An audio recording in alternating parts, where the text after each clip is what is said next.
Assalamualaikum warahmatullahi wabarakatuh. Selamat pagi, siang, sore maupun malam. Salam sehat selalu untuk kita semua.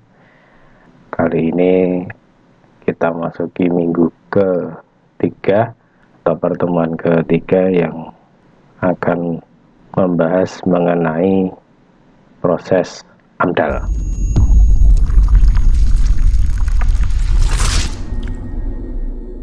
Jadi di proses AMDAL di sini ada 5 bagian. Yang pertama pelingkupan atau scoping, kemudian penapisan, penyusunan AMDAL, tanggung jawab penilaian dokumen AMDAL, dan juga tanggung jawab pelaksanaan AMDAL. Ini yang pertama ada pelingkupan atau scoping dalam bahasa asingnya. Scoping ini langkah paling awal untuk menentukan studi AMDAL-nya.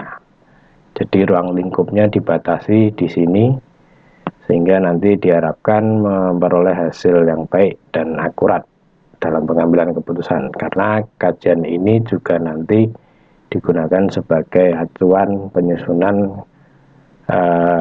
kerangka acuan AMDAL.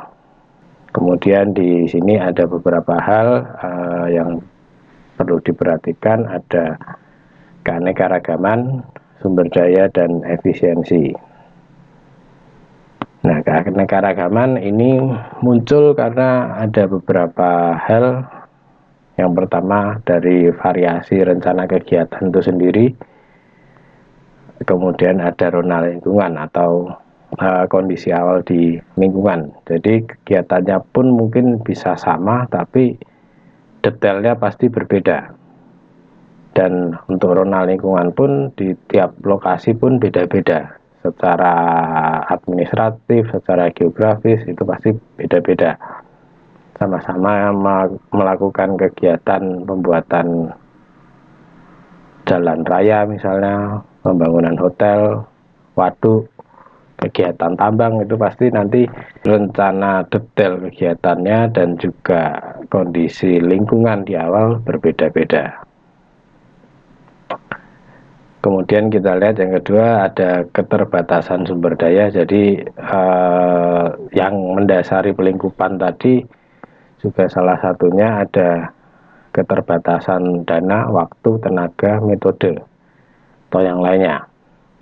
Jadi ini sudah diprioritaskan mana yang kira-kira bisa menopang dan dampaknya yang nanti perlu dikaji, yang kira-kira mana sesuai dengan tujuan dari AMDAL yang disusun tadi.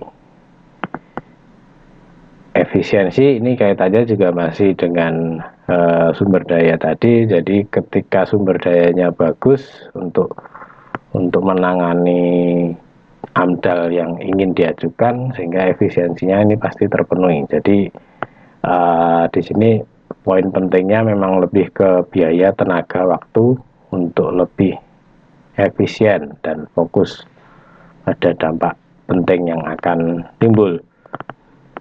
Jadi tidak lagi mempermasalahkan yang hal-hal yang tidak urgent dalam penyusunan di sini.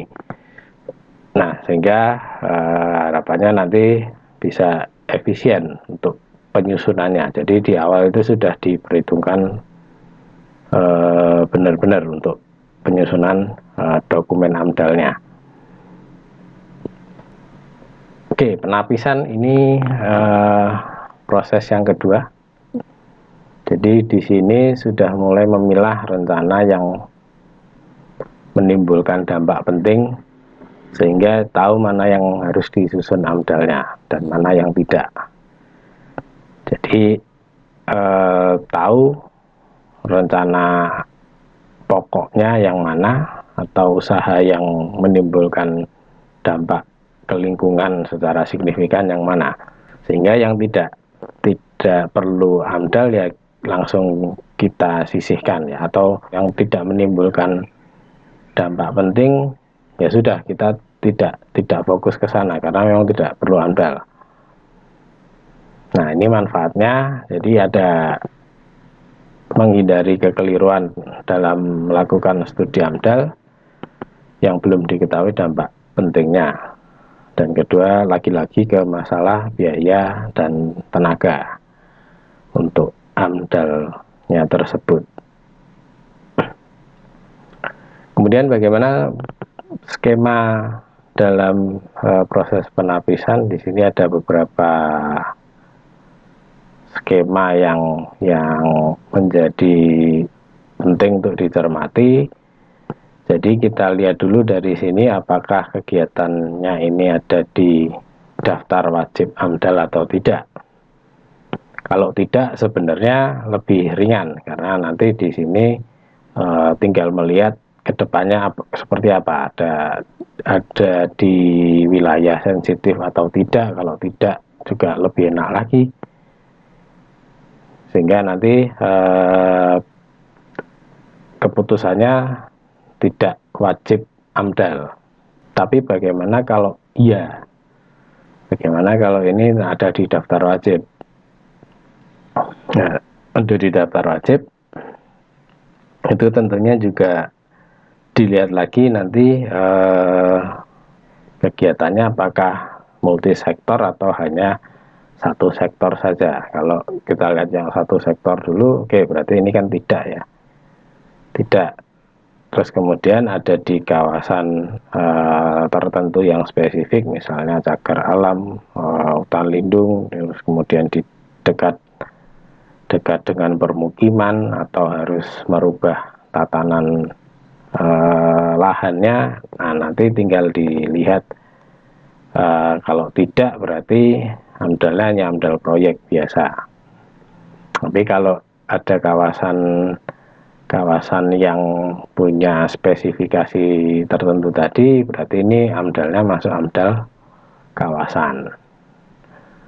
Bagaimana kalau tadi yang sifatnya multisektor, berarti AMDAL-nya AMDAL terpadu. Jadi AMDAL terpadu ini nanti menggabungkan beberapa AMDAL-AMDAL yang sifatnya tunggal dalam satu kawasan, meskipun kawasannya tidak spesifik. Ya, jadi ini yang nanti menjadi pertimbangan mana yang harus diamdalkan, mana yang tidak. Nah, kemudian kalau tadi kembali lagi ke yang tidak ada daftarnya di AMDAL, ini memang masih perlu konsultasi dengan menteri. Jadi nanti kalau ternyata memang wajib AMDAL, ya kemudian dilihat lagi ke kanan ini, ke bagian yang sebelah kanan ini.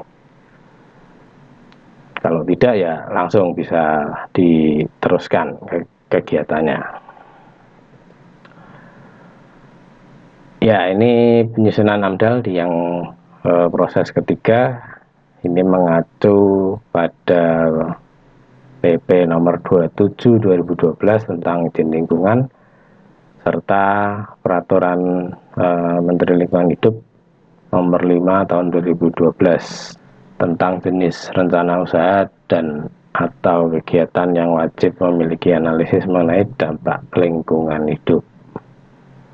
Nanti lebih jelasnya akan ada pembahasan tersendiri untuk penyusunan dokumen atau penyusunan AMDAL-nya ini. Kemudian ada tanggung jawab penilaian dokumen AMDAL. Di sini ada dokumen yang nanti sifatnya dari AMDAL tunggal maupun AMDAL kawasan. Ini yang menilai nanti komisi AMDAL daerah. Namun untuk AMDAL terpadu atau multisektor ini yang lebih tinggi lah ya untuk grade-nya AMDAL. Ini akan dikoordinir oleh Badan Pengendalian Dampak Lingkungan atau Bapedal. Kemudian tanggung jawab sebagai pelaksana AMDAL ini seperti apa? Jadi nanti ini masih berkaitan dengan badan yang memberikan penilaian tadi. Jadi di sini Bapedal juga masih berperan, kemudian instansi yang secara teknis membidangi kegiatan tersebut itu juga nanti terlibat di sini.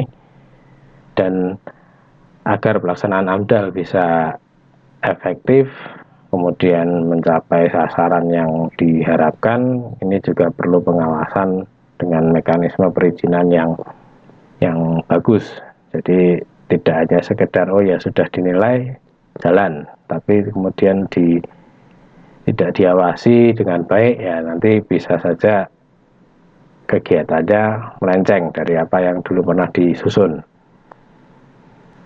Oke, jadi seperti itu yang sementara ini bisa saya sampaikan untuk proses-proses AMDAL-nya. Untuk lebih lanjutnya nanti kita lanjut di waktu yang lain. Dan kurangnya saya mohon maaf.